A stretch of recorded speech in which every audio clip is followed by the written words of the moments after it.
നന്ദൻകോട് ഒരു കുടുംബത്തിലെ 4 പേർ മരിച്ച സംഭവത്തിൽ മകൻ കേതൽ കുറ്റം സമ്മതിച്ചു. നേരത്തെ തമ്പാനൂർ റെയിൽവേ സ്റ്റേഷനിൽ നിന്ന് പിടിയിലായ കേതലിനെ കന്റോൺമെന്റ് സ്റ്റേഷനിൽ ചോദ്യം ചെയ്യുകയാണ്. വിവരങ്ങളുമായി ജീവൻ ചേരുന്നുണ്ട്. ജീവൻ, ഇയാൾ മൊഴി മാറ്റി പറയുന്നു.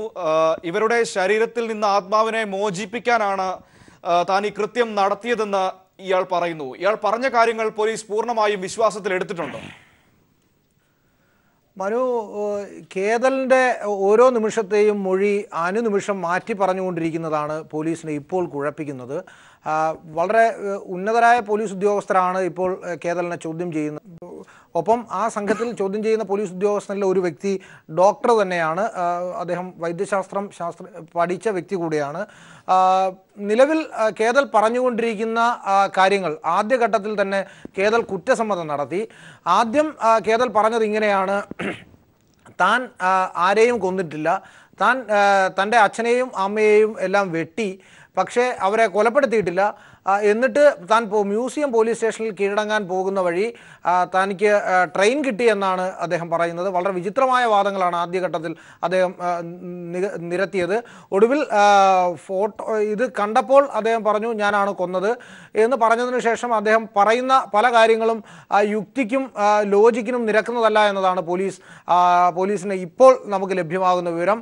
പ്രതി ഒരു സൈക്കോപാത്താണോ ഒരു മാനസിക രോഗിയാണ് എന്ന തരത്തിലാണ് പോലീസിൻ്റെ ഇപ്പോഴത്തെ വിലയിരുത്തൽ. അതുകൊണ്ട് തന്നെ ഇത് സാധാരണഗതിയിൽ ഒരു കുറ്റവാളിയെ ചോദ്യം ചെയ്യുന്നത് പോലെയല്ല. കുറെ കൂടെ ചില ശാസ്ത്രീയമായ ചില മാർഗങ്ങൾ കൂടി ഈ കാര്യത്തിൽ അവലംബിക്കേണ്ടതായി വരും എന്ന് പോലീസ് കരുതുന്നു.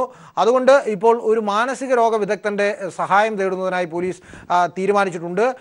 ഇന്ന് വൈകിട്ട് 7 മണിയോടുകൂടിയാണ് കേതൽ തിരുവനന്തപുരം തമ്പാനൂർ റെയിൽവേ സ്റ്റേഷനിൽ വെച്ച് പോലീസിൻ്റെ പിടിയിലാവുന്നത്. ഇയാൾ 5:30 ഇന്നലെ രാത്രി 10 മണിക്ക് ഒരു തലനാരിഴയ്ക്കാണ് ചെന്നൈ പോലീസിൻ്റെ പിടിയിൽ നിന്നും ഇയാൾ രക്ഷപ്പെട്ടത്. ഇയാൾ ഇന്നലെ രാത്രി വളരെ വൈകി, ഇന്നലെ സന്ധ്യയോടുകൂടി ചെന്നൈയിലെ ഒരു ഹോട്ടലിൽ മുറിയെടുത്തു. 5000 രൂപ അവിടെ അഡ്വാൻസ് നൽകി. 3 ദിവസത്തേക്കാണ് തനിക്ക് മുറി വേണ്ടത് എന്ന് പറഞ്ഞു. എന്നാൽ വൈകുന്നേരത്തോടുകൂടി വിശദമായി ചിത്രം അടക്കം TV-യിൽ കാണിക്കുന്നത് കണ്ട ഇയാൾ ഡ്രസ്സും മറ്റ് മെറ്റീരിയലുകളും ഒന്നും എടുക്കാതെ ഇയാൾ കിട്ടിയ ഒരു വാഹനത്തിൽ കയറി നേരെ രക്ഷപ്പെടുകയായിരുന്നു.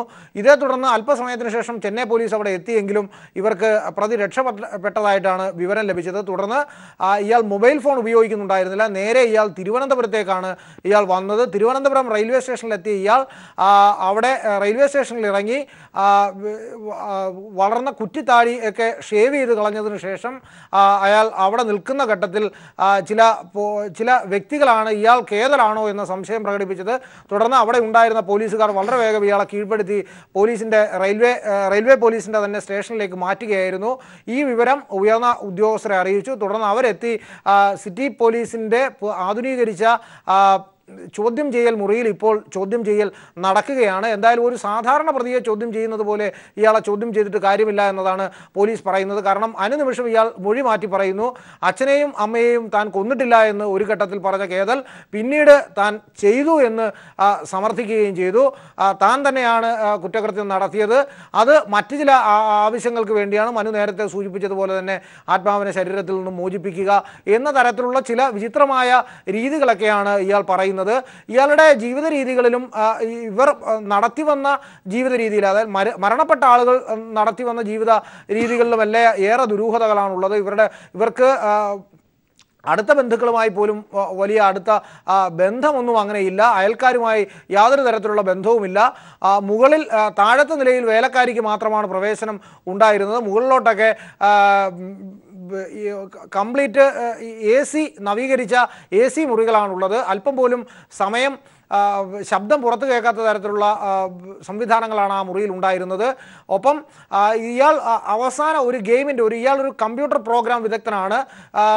ഓസ്ട്രേലിയയിലെ ഒരു കമ്പനിയുമായി ഇയാൾ ഒരു കമ്പ്യൂട്ടർ ഗെയിം വിൽക്കുന്നത് ഓൺലൈൻ വഴി വിൽക്കുന്നതിനായി കരാറിൽ ഏർപ്പെട്ടിരുന്നു.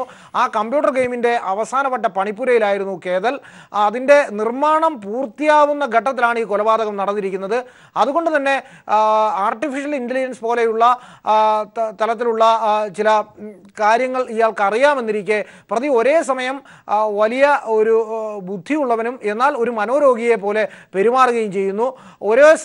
ഒരു തവണ പറയുന്ന മൊഴിയല്ല അടുത്ത തവണ അയാൾ പറയുന്നത്. അങ്ങനെ അനുനിമിഷം ഇയാൾ മൊഴി മാറ്റി പറയുന്നത് പോലീസിനെ ഇപ്പോൾ കുഴക്കുന്നുണ്ട്. എന്തായാലും കുറ്റം നിലവിൽ അയാൾ സമ്മതിച്ചിട്ടുണ്ട്. താൻ തൻ്റെ രക്ഷിതാക്കളെയും തൻ്റെ മാതാപിതാക്കളെയും തൻ്റെ അമ്മയുടെ സഹോദരിയെയും താൻ കൊലപ്പെടുത്തി എന്ന വിവരം സമ്മതിച്ചിട്ടുണ്ട്.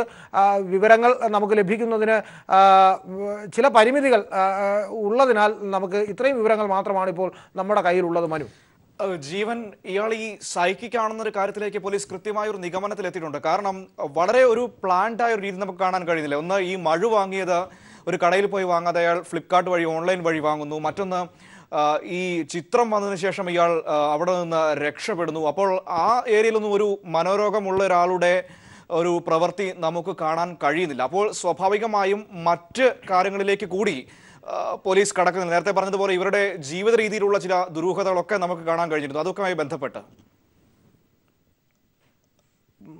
മനു, ഈ കാര്യത്തിൽ തീർച്ചയായും ഇയാൾ രക്ഷപ്പെടാൻ ഉപയോഗിച്ച മാർഗം ബുദ്ധിപരമാണ് എന്ന് നമുക്ക് ഈ ഘട്ടത്തിൽ പറയാനാവില്ല. കാരണം അയാൾ ആത്യന്തം ചെയ്തു കൂട്ടിയത് അത്രയും വലിയ ഒരു രക്ഷപ്പെടാൻ വേണ്ടി ചെയ്യുന്ന ഒരു കുറ്റകൃത്യം പോലെ തോന്നുന്നില്ല. കാരണം എങ്ങനെ പോയാലും തൻ്റെ മാതാപിതാക്കളെ കൊലപ്പെടുത്തുകയും അവിടെ താനടക്കമുള്ളവർ കൊലപ്പെട്ടു അല്ലെങ്കിൽ മരണപ്പെട്ടു എന്ന് വരുത്തി തീർക്കാനായി ഒരു ഡമ്മി കൂടെ വെക്കുക എന്നതടക്കമുള്ള കാര്യങ്ങൾ ചെയ്താൽ പോലും ഇന്നല്ലെങ്കിൽ നാളെ താൻ പിടിക്കപ്പെടും എന്ന് ഏതൊരു കൊച്ചുകുട്ടിക്ക് പോലും അറിയാം.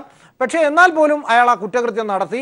കുറ്റകൃത്യം നടത്തിയതിനു ശേഷം മൃതദേഹം മറ്റേതെങ്കിലും സ്ഥലത്ത് ഇപ്പോൾ DCP മാധ്യമങ്ങളെ കാണുകയാണ്. അതിന്റെ ശബ്ദ സംരക്ഷണത്തിലേക്ക് നമുക്ക് പോകേണ്ടതുണ്ട്. വളരെ പോലീസിന്റെ കൂടെ സഹായത്തോടു കൂടിയാണ്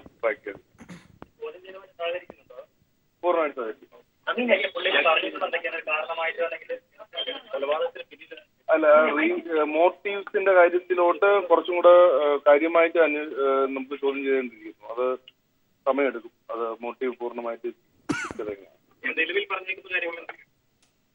അല്ല, ഞാൻ പറഞ്ഞില്ല, ആള് കൺഫസ് ചെയ്തു. അയാളാണ് ചെയ്തതെന്ന് അയാൾ സമ്മതിച്ചിട്ടുണ്ട്. ബാക്കിയുള്ള കാര്യങ്ങളിൽ വളരെ വിശദമായിട്ട് ചോദിക്കേണ്ട കാര്യങ്ങൾ. അപ്പൊ അതുകൊണ്ട് അത് നടക്കുന്നേ ഉള്ളൂ. നമ്മുടെ കയ്യിൽ കിട്ടിയിട്ട് ഇപ്പൊ ഹാർഡ്ലി 1-2 മണിക്കൂറായിട്ട്. അപ്പൊ അത് നോക്കുക. ഇല്ല, അയാൾ നമ്മൾ ചോദിക്കുന്ന കാര്യങ്ങളെല്ലാം വളരെ ഭംഗിയായിട്ട് മറുപടി പറയും. അല്ല, നമ്മളിപ്പോ ചോദിക്കുന്ന മറുപടി പറയുന്നുണ്ട്. ബാക്കി ആ വശങ്ങളെല്ലാം നമ്മൾ വിശദമായിട്ട് ചോദിക്കുന്നുണ്ട്. പക്ഷെ ഇപ്പൊ പൂർണ്ണമായിട്ട് സഹകരിക്കുന്നുണ്ട്. വേറെ കുഴപ്പമൊന്നുമില്ല.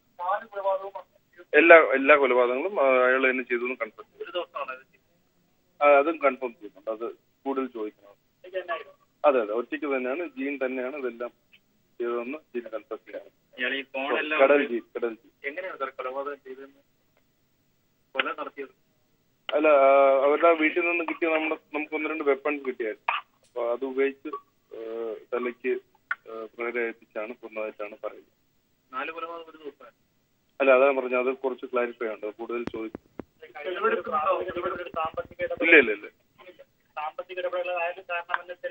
ഇല്ല, അങ്ങനെയൊന്നും ആ ഒരു കൺക്ലൂഷനിലോട്ടൊന്നും എത്താറായിട്ടില്ല. കൃത്യം നടത്തിയത് ഇദ്ദേഹമാണ്. നാളത്തെ നോക്കട്ടെ. എന്നാ ഇപ്പൊ വിശദമായിട്ട് ആളൊന്ന് എക്സൈറ്റഡ് ആണ്. കാര്യങ്ങൾ വ്യക്തമായിട്ട് ചോദിച്ചു വരുന്നുണ്ട്. അപ്പൊ ബാക്കി കാര്യങ്ങൾ നമുക്ക് നാളെ ചെയ്യാം.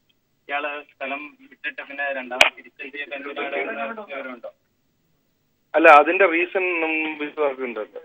തിരിച്ച് ട്രിവാൻഡ്രത്ത് വരുന്നു എന്നുള്ള ഇൻഫർമേഷൻ കിട്ടി ട്രാക്ക് ചെയ്ത് എടുത്താണ് നമ്മള്.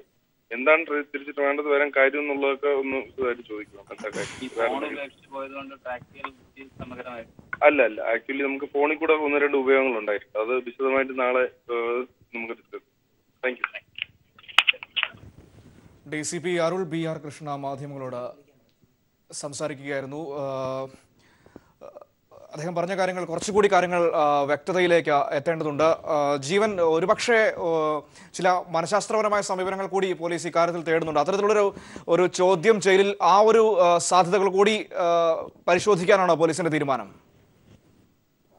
ഇപ്പോൾ പുറത്തെത്തിയ district deputy commissioner of police doctor Arul RB Krishna, അദ്ദേഹം ഒരു ഡോക്ടറാണ്. അദ്ദേഹം സ്വാഭാവികമായും ചില ചോദ്യങ്ങൾ ഒരു ഡോക്ടർ എന്ന തലത്തിൽ സൈക്കോപാത്തായി പ്രകടിപ്പിക്കുന്ന ഒരു വ്യക്തിയോട് ചോദിക്കേണ്ടതാവുന്ന ചില ചോദ്യങ്ങൾ സ്വാഭാവികമായി അദ്ദേഹം ചോദിച്ചിട്ടുണ്ടാകുമെന്നാണ് ഞാൻ കരുതുന്നത്. അതിൻ്റെ ഭാഗമായി കൂടിയായിരിക്കാം അദ്ദേഹം പറയുന്നത്. പക്ഷേ അന്വേഷണ വിവരങ്ങൾ, അദ്ദേഹം മനസ്സിലാക്കിയ മുഴുവൻ കാര്യങ്ങളും മാധ്യമങ്ങളുമായി പങ്കുവെക്കുക സ്വാഭാവികമായും ഒരു ഇൻവെസ്റ്റിഗേറ്റിംഗ് ഓഫീസർ തയ്യാറാവില്ല. അതുകൊണ്ടായിരിക്കാം ഒരുപക്ഷെ അദ്ദേഹം പൂർണ്ണമായും വിവരങ്ങൾ പറയാത്തതെന്നാണ് ഞാൻ കരുതുന്നത്. നിലവിൽ എന്തായാലും ഇതാണ്, അദ്ദേഹം ഓരോ നിമിഷവും മൊഴി മാറ്റി പറയുന്നുണ്ട്. ഒരു കാര്യം അസന്നിഗ്ധമായി നമുക്ക് സമ്മതിക്കാം, അദ്ദേഹം കുറ്റം സമ്മതിച്ചു. പക്ഷെ കുറ്റം സമ്മതിക്കുമ്പോൾ തന്നെ അദ്ദേഹം പറയുന്ന കാര്യങ്ങളിൽ ഒരു മനുഷ്യൻ്റെ സാമാന്യമായ യുക്തിക്ക് നിരക്കാത്ത തരത്തിലാണ് അദ്ദേഹം പല കാര്യങ്ങളും പറഞ്ഞുകൊണ്ടിരിക്കുന്നത് എന്നതാണ് ഒരു വളരെ പ്രധാനപ്പെട്ട ഒരു കാര്യം. സാമാന്യമായി ഒരു വ്യക്തിക്ക് വിശ്വസിക്കാൻ കഴിയാത്ത തരത്തിലുള്ള ചില നൂലാമാലകൾ, സങ്കീർണതകളൊക്കെയാണ് അദ്ദേഹം പറയുന്നത്. ഒരുപക്ഷെ അതുകൊണ്ടുകൂടിയാണ് ഇദ്ദേഹം ഒരു മാനസിക രോഗിയാണോ അല്ലെങ്കിൽ ഏതെങ്കിലും തരത്തിൽ ഡ്രഗ് അഡിക്റ്റ് ആണോ എന്ന കാര്യങ്ങൾ കൂടി ഇനി നമുക്ക് തെളിയിക്കപ്പെടേണ്ടത്. അതിന് സ്വാഭാവികമായി പോലീസിന്റെ മുറയിലുള്ള ചോദ്യമല്ല. ജിതിൻ കൂടി ചേരുന്നുണ്ട്. എന്താണ് DCP പറഞ്ഞതെന്ന് അദ്ദേഹം ജിതിൻ വ്യക്തമായിട്ട് പറയും. ജിതിൻ, ഇക്കാര്യത്തിൽ DCP എന്താണ് പറഞ്ഞത്, മാധ്യമങ്ങളോട് പറഞ്ഞത്? പൂർണ്ണമായ രൂപം എന്താണ്? മനു, കേതൽ ഈ കേസിൽ കുറ്റം സമ്മതിച്ചു കഴിഞ്ഞു എന്നതാണ് DCP അരുൾ RB കൃഷ്ണ വ്യക്തമാക്കിയിരിക്കുന്നത്. ഇക്കാര്യത്തിലുള്ള ചോദ്യം ചെയ്യൽ നടന്നുകൊണ്ടിരിക്കുകയാണ്. നിലവിൽ 4 പേരെയും കൊന്നത് താൻ തന്നെയാണ് എന്ന കാര്യം ഇയാൾ സമ്മതിച്ചു കഴിഞ്ഞു എന്നതാണ് DCP വ്യക്തമാക്കിയത്. ചെന്നൈയിലേക്ക് പോയ ഇദ്ദേഹത്തെ പോലീസിന് അപ്പോൾ തന്നെ ട്രാക്ക് ചെയ്യാൻ സാധിച്ചിരുന്നു. ഇയാളെ ഒരർത്ഥത്തിൽ പിന്തുടരാൻ പോലീസിന് സാധിച്ചിരുന്നു. ചെന്നൈയിലാണ് ഇയാൾ ഉള്ളത് എന്ന് അപ്പോൾ തന്നെ പോലീസിന് മനസ്സിലാക്കാൻ സാധിച്ചിരുന്നു എന്നതും അദ്ദേഹം വ്യക്തമാക്കുകയുണ്ടായി. പിന്നീട് തിരിച്ചെത്തിയപ്പോൾ തിരുവനന്തപുരം റെയിൽവേ സ്റ്റേഷനിൽ വെച്ച് കേന്ദ്ര റെയിൽവേ പോലീസിന്റെ കൂടി സഹായത്തോടെയാണ് ഇയാളെ പിടികൂടിയത് എന്നും അദ്ദേഹം പറയുകയുണ്ടായി. പ്രാഥമിക ചോദ്യം ചെയ്യലിൽ ഇയാൾ കുറ്റം സമ്മതിച്ചു കഴിഞ്ഞു. ഇനി തെളിവടക്കമുള്ള മറ്റ് വിശദാംശങ്ങൾ, അതിന്റെ വിവരങ്ങൾ കൂടി ലഭിക്കാനുണ്ട്. നാളെ ആയിരിക്കും പ്രതിയെ സംഭവ സ്ഥലത്ത് കൊണ്ടുപോയി തെളിവെടുക്കുക. നിലവിൽ മാനസിക രോഗം ഇയാൾക്കുണ്ടോ അല്ലെങ്കിൽ മാനസിക അസ്വാസ്ഥ്യമുണ്ടോ എന്നത് അത്തരത്തിൽ പറയാനാകില്ല എന്നതാണ് DCP പറഞ്ഞത്. എന്തായാലും ഇക്കാര്യങ്ങളിലെല്ലാം തന്നെ കൂടുതൽ ചോദ്യം ചെയ്യൽ ഇക്കാര്യങ്ങളെല്ലാം തന്നെ വ്യക്തമാവേണ്ടതുണ്ട്. എന്തായാലും കുറ്റം സമ്മതിച്ചു കഴിഞ്ഞു എന്ന നിർണായകമായ വിവരമാണ് DCP മാധ്യമങ്ങൾക്ക് മുന്നിൽ അല്പസമയം മുമ്പ് പങ്കുവച്ചത്. മനു, ശരി, ജിതിനാണ് തിരുവനന്തപുരത്ത് നിന്ന് വിശദാംശങ്ങൾ നൽകിയത്. DCP അരുൾ BR കൃഷ്ണ അല്പസമയം മുമ്പ് മാധ്യമങ്ങളെ കണ്ടിരുന്നു. ഏതായാലും ഇയാൾ കുറ്റം സമ്മതിച്ചതായി DCP പറഞ്ഞു. പക്ഷേ പൂർണ്ണമായ വിവരങ്ങൾ ലഭിക്കണമെങ്കിൽ, അതിൻ്റെ മോട്ടീവ്സ് അടക്കമുള്ള കാര്യങ്ങളെക്കുറിച്ച് അറിയണമെങ്കിൽ ചോദ്യം ചെയ്യൽ കൂടുതൽ വിശദമായി നടത്തേണ്ടതുണ്ട്. ഏതായാലും ഇയാൾ മാനസിക വിഭ്രാന്തിയുള്ളവർ സംസാരിക്കുന്നത് പോലെ പരസ്പര വിരുദ്ധമായ കാര്യങ്ങൾ പറയുന്നു, മൊഴി മാറ്റി പറയുന്നു. അങ്ങനെ പോലീസിനെ കുഴക്കുന്ന നിരവധി വിഷയങ്ങൾ നിലവിൽ ഇയാളുടെ കാര്യത്തിലുണ്ട്. തിരികെ വാർത്തകളിലേക്ക്. പുറ്റിങ്ങൽ വെടിക്കെട്ട് അപകടത്തിന്റെ ഉത്തരവാദിത്വം വ്യക്തമാക്കി TP സെൻകുമാറിനെ DGP സ്ഥാനത്ത് നിന്ന് മാറ്റിയതിൽ എന്ത് തെറ്റെന്ന് സുപ്രീം കോടതി. പൊതുജനങ്ങൾക്ക് എതിർപ്പുണ്ടായെങ്കിൽ DGPയെ മാറ്റാവുന്നതാണെന്നും കോടതി. കേസിൽ നാളെയും വാദം തുടരും. പുറ്റിങ്ങൽ വെടിക്കെട്ട് അപകടം, ജിഷ വധക്കേസ് അന്വേഷണ വീഴ്ചകൾ, പോലീസിനെതിരെയുള്ള പൊതുജന എതിർപ്പ് വ്യക്തമാക്കിയ അഡീഷണൽ ഹോം സെക്രട്ടറിയായിരുന്ന നളിനി നെറ്റോയുടെ റിപ്പോർട്ട് എന്നിവ മുൻനിർത്തിയായിരുന്നു ക്രമസമാധാന ചുമതലയിൽ നിന്ന് സെൻകുമാറിനെ സർക്കാർ മാറ്റിയത്. ഇതിനെതിരെ സെൻകുമാർ സമർപ്പിച്ച ഹർജിയിൽ വാദം പുരോഗമിക്കുകയാണ് നിർണായക ചോദ്യങ്ങൾ സുപ്രീം കോടതി ഉയർത്തിയത്. പുറ്റിങ്ങൽ വെടിക്കെട്ട് അപകടത്തിന്റെ അന്വേഷണ ഉത്തരവാദിത്തം ബന്ധപ്പെട്ടവർക്കുമേൽ ചുമത്തേണ്ടതല്ലേ എന്ന് കോടതി ചോദിച്ചു. 111 ആളുകൾ കൊല്ലപ്പെട്ട വെടിക്കെട്ട് അപകടത്തിന്റെ ഉത്തരവാദിത്തം ചൂണ്ടിക്കാട്ടി സെൻകുമാറിനെ മാറ്റിയതിൽ തെറ്റുപറയാനാകില്ലെന്ന് ജസ്റ്റിസ് മദൻ ബി ലോക്കൂറിന്റെ ബെഞ്ച് അറിയിച്ചു.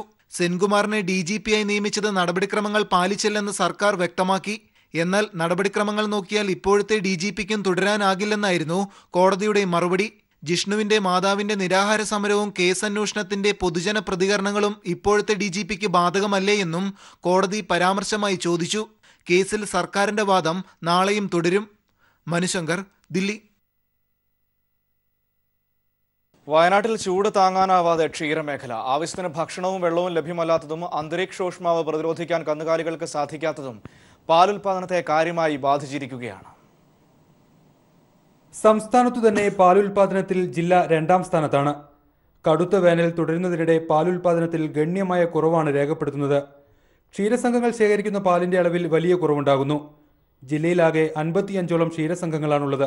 വേനൽ കടുത്തത് തീറ്റപ്പുൽ കൃഷിയെയും പാലിന്റെ കുറവ് കർഷകരുടെ വരുമാനത്തെയും ബാധിച്ചു കഴിഞ്ഞു. 2 ഡിഗ്രി സെൽഷ്യസ് താപനില ഉയർന്നാൽ തന്നെ പാലുൽപാദനത്തിൽ 10% കുറവുണ്ടാകുമെന്ന് വിദഗ്ധർ പറയുന്നു. രാവിലെയും വൈകുന്നേരവും പാലെടുക്കുമ്പോൾ അളവിൽ വലിയ കുറവുണ്ടാകുന്നുവെന്ന് കർഷകരും പറയുന്നു. തീറ്റയ്ക്ക് ആവശ്യമായിട്ടുള്ള വൈക്കോൽ പോലും ലഭ്യമല്ലാത്ത ഒരു സാഹചര്യമാണുള്ളത്.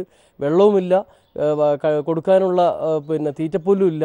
അങ്ങനെ സാഹചര്യത്തിൽ ഇവിടുത്തെ ക്ഷീരമേഖലയിൽ പാലുൽപാദനം വളരെയധികം കുറഞ്ഞിരുന്ന സാഹചര്യമാണെന്ന് നിലവിലുള്ളത്. ജില്ലയിൽ ഇത്തവണത്തെ ശരാശരി താപനില 33 ഡിഗ്രി സെൽഷ്യസ് ആണ്. 2011 ഇത് 27 ഡിഗ്രി സെൽഷ്യസ് മാത്രമായിരുന്നു. മഴക്കാലം എത്തും വരെ കടുത്ത പ്രതിസന്ധിയായിരിക്കും വയനാട്ടിൽ ക്ഷീരമേഖല നേരിടുക. News bureau, Wayanad. KSRTC നഷ്ടത്തിൽ നിന്ന് നഷ്ടത്തിലേക്ക് കൂപ്പുകുത്തുന്നതിന് പ്രധാന കാരണങ്ങളിലൊന്നാണ് അടിക്കടി കട്ടപ്പുറത്താകുന്ന ബസ്സുകൾ. വേണ്ടത്ര സ്പെയർ പാർട്സുകൾ യഥാസമയം ലഭ്യമാകാത്തതും KSRTCയിലെ മെക്കാനിക്കൽ ജീവനക്കാർക്ക് കാലോചിതമായി പുതിയ വാഹനങ്ങളുടെ പ്രവർത്തനം സംബന്ധിച്ച് പരിശീലനം നൽകാത്തതുമാണ് ഇതിന്റെ പ്രധാന കാരണമായി ചൂണ്ടിക്കാട്ടപ്പെടുന്നത്. KSRTCയുടെ ബസ്സുകളിൽ നിന്ന് കിട്ടുന്ന വരുമാനം ഉപയോഗിച്ച് KSRTCയെ കരകയറ്റാൻ അധികൃതർ നോക്കുമ്പോൾ അതിന് വിലങ്ങുതടിയാകുന്നത് സർവീസ് നടത്താൻ ആവശ്യത്തിന് ബസ്സുകൾ ലഭ്യമാകാത്തതാണ്. KSRTCക്ക് ആകെ 5962 ബസ്സുകളാണ് നിലവിലുള്ളത്. ഇതിൽ 1000-ലധികം ബസ്സുകൾ വിവിധ ഡിപ്പോകളിലെ വർക്ക്ഷോപ്പുകളിലായിട്ട് നാളുകൾ ഏറെയായി. AC, non AC, low floor general ബസ്സുകളുടെ കാര്യവും മറിച്ചല്ല. 679 ജനറൽ ബസ്സുകളിൽ 200 എണ്ണവും കട്ടപ്പുറത്താണ്. ബസ്സുകളുടെ കേടുപാടുകൾ തീർക്കുന്നതിന് യഥാസമയം സ്പെയർ പാർട്സുകൾ ലഭ്യമാക്കാത്തതാണ് ബസ്സുകൾ കട്ടപ്പുറത്ത് നിന്ന് നിരത്തിലിറങ്ങാൻ തടസ്സം. ഇനി വാങ്ങി നൽകുന്ന സ്പെയർ പാർട്സുകളിൽ ബഹുഭൂരിപക്ഷവും കാലപ്പഴക്കം ചെന്ന ബസ്സുകൾക്ക് ഉപയോഗിക്കുന്നവയും. അതുകൊണ്ട് തന്നെ ബസ്സുകൾ പണിതീർത്ത് സർവീസിന് നൽകാൻ ആവുന്നില്ല. ടയറുകൾ വാങ്ങി നൽകുന്നതിൽ ക്വാളിറ്റി സംബന്ധിച്ച് ആക്ഷേപമുണ്ട്. KSRTCയെ working president KK Divakaran. Inventory system ഇപ്പോഴും ഇല്ല. ഇപ്പോഴും വാങ്ങിക്കുന്ന സാധനം നമ്മൾ ഇപ്പോൾ അടുത്ത അവസരത്തിൽ പോലും വാങ്ങിച്ച സാധനങ്ങൾ KSRTCയിൽ ഇല്ലാത്ത വാഹനങ്ങൾക്കാണ്. അതൊക്കെ ഔട്ട് മോഡലായി. അതൊന്നും അത്തരം വാഹനങ്ങളില്ല. അതിന് സ്പെയർ പാർട്സ് വാങ്ങിച്ചുകൊണ്ടിരിക്കുക. ആർക്ക് വേണ്ടിയിട്ട് അത് വാങ്ങിക്കുന്നു? ആവശ്യമുള്ള സ്പെയർ പാർട്സുകളോ അതില്ലതാനും. സ്കാനിയ, വോൾവോ, ലോ ഫ്ലോർ തുടങ്ങിയ അത്യാധുനിക യന്ത്രങ്ങൾ ഉപയോഗിച്ച് പ്രവർത്തിക്കുന്ന ബസ്സുകളുടെ കേടുപാടുകൾ തീർക്കുന്നതിന് KSRTCയിലെ മെക്കാനിക്കുകൾക്ക് ആവുന്നില്ല. ഇതിന് കാരണം പുതിയ വാഹനങ്ങളുടെ പാർട്സുകളെക്കുറിച്ചും യന്ത്രത്തിന്റെ പ്രവർത്തനത്തെക്കുറിച്ചും ഇവർക്ക് വ്യക്തമായ ധാരണയില്ലാത്തതാണ്. ഇത് മറികടക്കാൻ 7000-ലധികം വരുന്ന മെക്കാനിക്കൽ ജീവനക്കാർക്ക് KSRTC മാനേജ്മെന്റ് യഥാസമയം പരിശീലനം നൽകണം. എന്നാൽ അത് ഇതുവരേക്കും ഉണ്ടായിട്ടില്ല എന്നതും കട്ടപ്പുറത്താകുന്ന വാഹനങ്ങളുടെ എണ്ണത്തിലെ വർധനവ് തന്നെ സാക്ഷ്യപ്പെടുത്തുന്നു. നിലവിലെ സ്ഥിതി തുടർന്നാൽ സർവീസ് നടത്താൻ ബസ്സുകൾ കുറയുമെന്നതും ജീവനക്കാർ മുന്നറിയിപ്പ് നൽകുന്നു. Sunil Arimanur, news bureau, Thiruvananthapuram.